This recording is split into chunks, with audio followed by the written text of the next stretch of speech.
বাংলাদেশে যে সকল সর্বনাশা খবরগুলো রীতিমতো ভাইরাল, সে সকল সর্বনাশা খবরের মধ্যে আমার কাছে সবচেয়ে গুরুত্বপূর্ণ খবর হলো চট্টগ্রাম বন্দর বিদেশি অপারেটরদের হাতে তুলে দেওয়া হচ্ছে। এবং এই কথাটি স্বয়ং ডক্টর মোহাম্মদ ইউনূস তার নিজ মুখে বলার জন্য তিনি চট্টগ্রামে গিয়েছেন। কেন তিনি এই কাজ করেছেন, এই কাজ করা কেন জরুরি ইত্যাদি নানা বিষয়ে তিনি তার যে স্বভাবসুলভ যে মোটিভেশনাল ক্যাপাবিলিটি যেটিকে বলা হয়, মানুষকে বিমুগ্ধ করার যে ক্ষমতা, সেটি প্রয়োগ করে তিনি বলার চেষ্টা করেছেন। কিন্তু তার সব কথা পরেও চট্টগ্রাম বন্দর কেন্দ্রিক যে সকল গ্রুপ রয়েছেন, যাদেরকে স্টেক হোল্ডার বলা হয়, তাদের আশঙ্কা দূর না হয়ে বরং আরও আশঙ্কা বেড়ে গেছে। আমি নিজেও তার বক্তব্য শুনেছি এবং চট্টগ্রাম বন্দর সম্পর্কে আমার যে ব্যক্তিগত আবেগ, যে অনুভূতি, এই বন্দরের সঙ্গে আমার সম্পর্ক সেই কত প্রায় ৩৫ বছরের। এখনো পর্যন্ত চট্টগ্রাম বন্দরের সঙ্গে ব্যবসা বাণিজ্য আমার রয়েছে। তো কাজেই আমি এই বন্দরের ব্যবস্থাপনা বর্তমান এর কি ত্রুটি রয়েছে, সম্ভাবনা রয়েছে, আর এগুলোর কি গুরুত্ব রয়েছে, সেই বিষয়গুলো সম্পর্কে ব্যক্তিগতভাবে যতটা সম্ভব জানি। আবার যাদের হাতে দেয়া হচ্ছে, তো তাদেরকে এবং তাদের মতো আরও অনেক অথরিটির সঙ্গে বিভিন্ন সময় দেখা করার, বৈঠক করার এবং সে সকল বন্দরের সঙ্গে কাজ করার বাস্তব অভিজ্ঞতা আমার রয়েছে, যেহেতু আমার ব্যবসা ফ্রেট ফরওয়ার্ডিং এবং শিপিং এজেন্সি হ্যান্ডেলিং।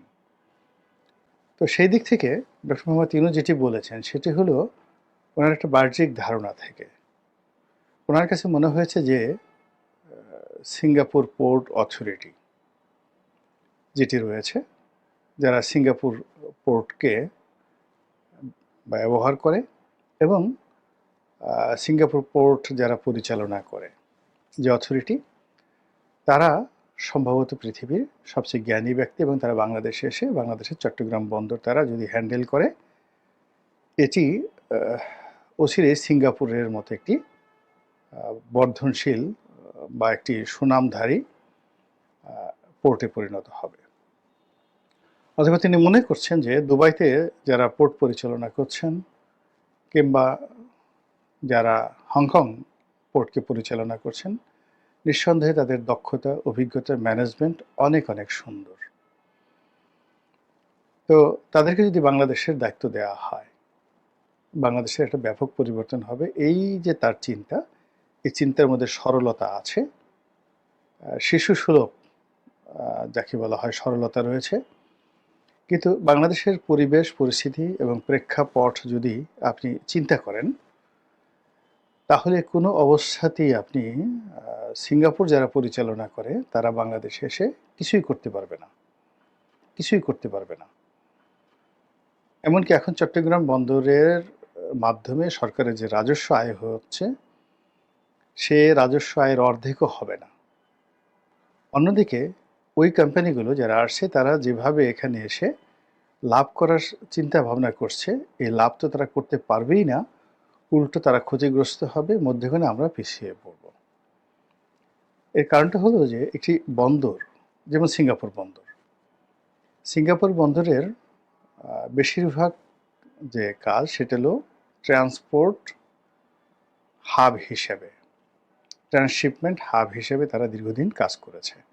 তাদের নিজেদের যাকে বলা হয় প্রয়োজন বা আমদানি রপ্তানির জন্য টোটাল পোর্টের যে ধারণ ক্ষমতা, কার্যক্ষমতা, তার 5%ও তারা ব্যবহার করতে পারে না, পুরোটাই তারা ট্রান্সশিপমেন্ট হাব হিসেবে ব্যবহার করে।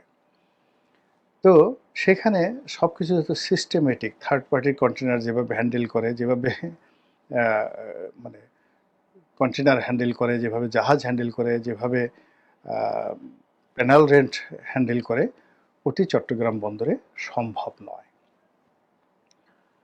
আমাদের এখানে অনেকগুলো প্রাইভেট পোর্ট করা হয়েছে।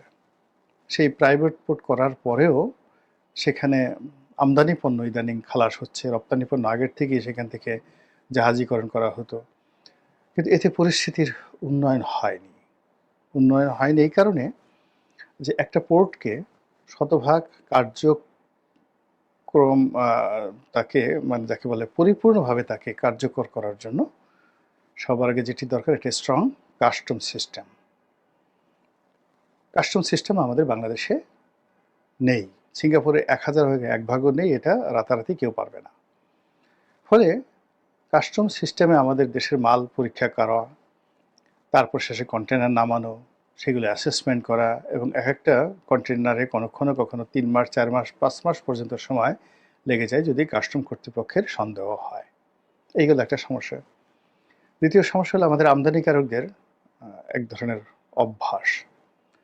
প্রথম অভ্যাস হলো যে তারা ট্যাক্স ফাঁকি দেয়, অর্থাৎ এখানে আন্ডার ইনভয়েস হয় এবং আন্ডার ইনভয়েসটা এত বেশি হয়ে গেছে যে বলতে গেলে 99.99% আমদানি পণ্য, এমনকি সরকারি পণ্য অনেক সময় আন্ডার ইনভয়েস করা হয়।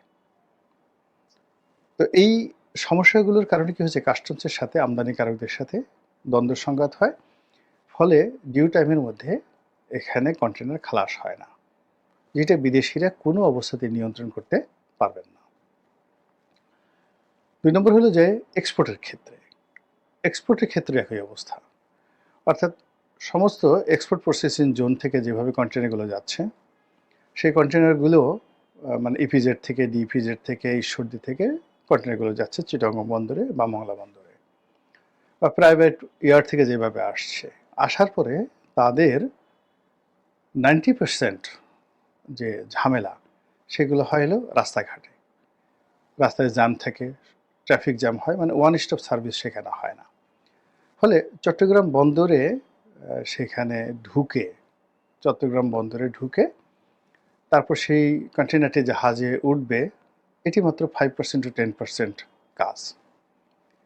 তৃতীয় যে সমস্যাটি সেটা হলো ড্রাফটিং সমস্যা। আমাদের দেশে যে কর্ণফুলীর মোহনায় যে নাব্যতা রয়েছে, সেখানে যে পরিমাণ ড্রাফটের জাহাজ আসতে পারে, এটাও একটা বড় সমস্যা। ফলে কি হচ্ছে, অনেকগুলো নতুন টার্মিনাল মানে নির্মাণ করার পরেও জাহাজের যে জট, এটি সরানো যাচ্ছে না এবং কর্ণফুলী ট্যানেল মানে কর্ণফুলী যেটা চ্যানেল রয়েছে, সেই চ্যানেলে কন্টেনার জাহাজ, তারপরে কার্গো জাহাজ, তারপরে অয়েল ট্যাঙ্কার, এগুলোর সাথে সাথে হাজার হাজার লাইটার সেগুলো চলাচল করে এবং একই সঙ্গে এখান দিয়ে দেশীয় যে সকল যানবাহন রয়েছে সেগুলো চলাচল করে। ফলে একটা ডিপ সি বা সিঙ্গাপুর পোর্টের যে সুযোগ সুবিধা, সেটা চিটাগং বন্দরে কোনোদিন সম্ভব নয়। তো এই সিস্টেমের মধ্যেই আমাদের এই বন্দর কর্তৃপক্ষ, পরিচালনা কর্তৃপক্ষ, তারা যে সার্ভিস দিয়ে আসছে, এটি বিস্ময়কর। আমাদের চট্টগ্রাম বন্দরের একজন ডিরেক্টর ট্রাফিক, কিংবা ধরুন চট্টগ্রাম বন্দরের চেয়ারম্যান, কিংবা চট্টগ্রাম বন্দরের যে কোনো একজন কর্মকর্তা, তার সঙ্গে সঙ্গে চট্টগ্রাম কাস্টমস হাউজের কর্মকর্তা, তারা যে পরিমাণ ওয়ার্ক লোড নিয়ে যে ধরনের নেতিবাচক অবস্থা মোকাবেলা করে, এখানে সিবিএকে ম্যানেজ করতে হয়, এখানে মাস্তানদেরকে ম্যানেজ করতে হয়, স্থানীয় রাজনীতিবিদদেরকে ম্যানেজ করতে, এর বাইরে সম্ভব নয়। এই কাজগুলো ভবিষ্যতে যারা আসবে তাদেরকেও করতে হবে এবং তারা সেটা পারবেন না, কোনো অবস্থাতেই পারবেন না, ফলে সর্বনাশ হয়ে যাবে। এরকম চট্টগ্রাম বন্দরের কর্মকাণ্ডে যদি 2 থেকে 3 মাস স্থবিরতা দেখা দেয়, পুরো দেশটা অন্ততপক্ষে 3 থেকে 4 বছরের জন্য পিছিয়ে যাবে এবং এই কাজটি ডক্টর মোহাম্মদ ইউনূস করতে চাচ্ছেন। তিনি যে কথাটি বলতে চাচ্ছেন যে এখানে চট্টগ্রাম বন্দরে তারা বিনিয়োগ করবে, নতুন টার্মিনাল নেবে, তারপরে শেষে তারা এখানে আরও অনেক ইকুইপমেন্ট আনবে, দামি দামি ইকুইপমেন্ট আনবে, যেন দ্রুত এই মালামাল খালাস করা যায়। এর ফলে কি হবে, তারা এই নির্দিষ্ট সময় পর্যন্ত এই বন্দর পরিচালনা করবে, তারপরে তারা লাভ করবে, লাভ করার পরে BOT, build, own and transfer, তো এটা আগে তারা তৈরি করবে, তারপরে সেটা ওন করবে, এরপরে সেটা তাদের লাভের টাকা উঠে গেলে ট্রান্সফার করবে। তো এইটা পৃথিবীতে অনেক জনপ্রিয়, কিন্তু এটা বন্দরের ক্ষেত্রে নয়। এটা যদি ঢাকা চিটাগং সেই বুলেট ট্রেন হতো, সেক্ষেত্রে এটা ভালো, যেটা মালয়েশিয়াতে মাহাথির মোহাম্মদ সাহেব করেছেন। তো কিংবা এখানে যদি দেখা গেল যে ঢাকা চিটাগং আরেকটা এক্সপ্রেসওয়ে হতো, অ্যাবসলিউটলি একটা এক্সপ্রেসওয়ে হতো, আরেকটা দ্রুতগতির বুলেট ট্রেন হতো, এবং সেখানে যদি 1,00,000 কোটি টাকা ইনভেস্ট করতো এবং 20 বছর তারা পরিচালনা করে তারপরে তারা সেখান থেকে লাভ হতো, লস হতো, তারা এখান থেকে চলে যেত। এই ধরনের বিনিয়োগ সারা দুনিয়াতে রয়েছে। কিন্তু জাতীয় বিমানবন্দর, মানে আমাদের যেমন ঢাকা বিমানবন্দর রয়েছে, তারপর চট্টগ্রাম বন্দর, তো যেখানে আমাদের গোলাবারুদ খালাস হয়, যেখানে আমাদের আর্মির ট্যাঙ্ক খালাস হয়, যেখানে অনেক জাতীয় গুরুত্বপূর্ণ বিষয়াদি থাকে, আমাদের অয়েল ট্যাঙ্কারগুলো যেখানে খালাস হয়, এই সব কিছু আমাদের যত গুরুত্বপূর্ণ বিষয় রয়েছে সব কিছুই বন্দরের মাধ্যমেই হয়। তো সেই জিনিসটি আমরা পরিপূর্ণভাবে বিদেশিদের হাতে তুলে দেয়া যতটা ঝুঁকিপূর্ণ, তার চেয়ে কম ঝুঁকিপূর্ণ মূলত বাংলাদেশ ব্যাংকটিকে বিদেশিদের হাতে তুলে দেওয়া, বন্দরের চাইতেও। এখন এই কাজটি ডক্টর মোহাম্মদ ইউনূস করতে চাচ্ছেন, এবং তিনি এই কাজটি করার জন্য যে কথাগুলো বলছেন যে চট্টগ্রাম বন্দর হলো আমাদের হার্ট, আমাদের হার্ট চিকিৎসা করার জন্য, আমাদের হৃদয় চিকিৎসা করার জন্য যদি রোগাক্রান্ত হয়, তাহলে আমরা এই হৃদয় খুলে দেই বিদেশি ডাক্তারদের হাতে। তারা বুক ফেটে, বুক চিড়ে, কেটে কুটে তারপরে ভিতরে ময়লা পরিষ্কার করে তারপরে শেষে আমাদেরকে হার্ট ঠিক করে দেয়। তা আমরা যদি আমাদের সেই হৃদয় অপারেশনের জন্য বিদেশে যেতে পারি, তাহলে আমাদের এই বন্দর ঠিক করার জন্য কেন আমরা বিদেশে যেতে পারবো না? এখন এই ধরনের কথাবার্তা যদি আপনি ক্লাস 7, 8, 9, 10 এর ছেলে মেয়েদেরকে বোঝান, অথবা যারা চট্টগ্রাম বন্দর সম্পর্কে জানে না, বোঝেন না, তাদেরকে বোঝান, সেটা আলাদা কথা। কিন্তু ওনার নিজেরই চট্টগ্রাম বন্দর সম্পর্কে ধারণা নেই। উনি লুৎফি সিদ্দিকীকে নামক ওনার যে উপদেষ্টা, তাকে দায়িত্ব দিয়েছেন, কোনো ধারণা নেই অপারেশন সম্পর্কে। একটা ইম্পোর্ট কার্গো কি করে অ্যাসেসমেন্ট হয়, কয়দিন লাগে, জাহাজ থেকে কিভাবে নামে, একটা কন্টেনার নামাতে গিয়ে তাকে কয় টাকা ঘুষ দিতে হয়, এবং সেই ঘুষ ভবিষ্যতে দিতে হবে না এর নিশ্চয়তা কি, এবং কেন ঘুষ দেয়, এই জিনিসগুলো আগে বুঝতে হবে। তারপর শেষে এখানে আরেকজন তরুণ, যাকে বিডার চেয়ারম্যান করা হয়েছে, শাহ আশিক চৌধুরী, তাকেও দায়িত্ব দেওয়া হয়েছে।